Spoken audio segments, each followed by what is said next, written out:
Hey guys, சஹருக்கு வந்து ஈஸியாக செய்கிற மாதிரி ஒரு குஸ்கா தான் நம்ம பார்க்க போகிறோம்.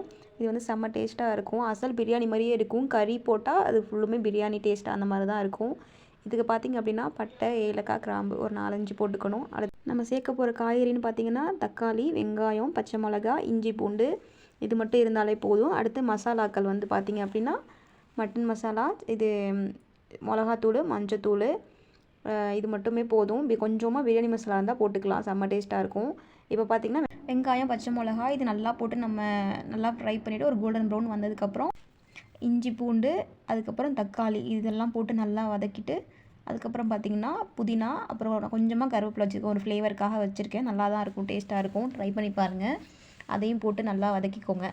அதுக்கப்புறம் பார்த்திங்கன்னா மசாலா ஜாமான் இதில் நான் என்னென்ன வச்சுருக்கேன்னா மட்டன் மசாலா, மிளகாத்தூள், மஞ்சத்தூள், கொஞ்சமாக பிரியாணி மசாலா எடுத்து வச்சுருக்கேன். அதையும் நம்ம ஃப்ரை பண்ணிகிட்டு இருக்கும்போது அதையும் சேர்த்து எடுத்து போட்டுருங்க. அதுலேயே மசாலா வந்து கருகிடக்கூடாது. அதை அப்படியே நல்லா பத்திரமா பொறுமையாக அப்படியே கிளறி பிடிச்சிக்கோங்க. அதுக்கப்புறம் நான் பாஸ்மதி ரைஸ் வந்து நான் வதக்கிறதுக்கு முன்னாடி நான் ஊற வச்சுருக்கேன்.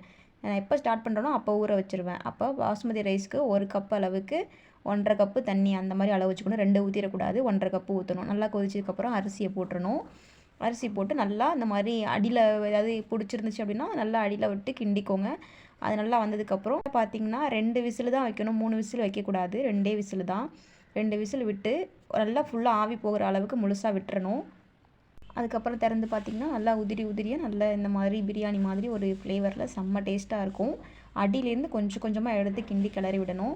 இன்றைக்கி பார்த்திங்க அப்படின்னா இந்த சாப்பாட்டுக்கு நான் தொட்டுக்கிறதுக்கு தயிர், வெங்காயமும், அப்பளம் இந்த மாதிரி கலர் வத்து அந்த மாதிரி பொரித்து வச்சுருக்கேன். இப்போ நம்ம சாப்பாடு வச்சு சாப்பிட்றலாம். அவ்வளோதான். நல்ல சூப்பரான செம்ம டேஸ்டியான சிம்பிள் குஸ்கா ரெடி. நீங்களும் ட்ரை பண்ணிவிட்டு எப்படி இருந்துச்சு சொல்லுங்கள். தேங்க்ஸ் ஃபார் வாட்சிங். தேங்க்யூ.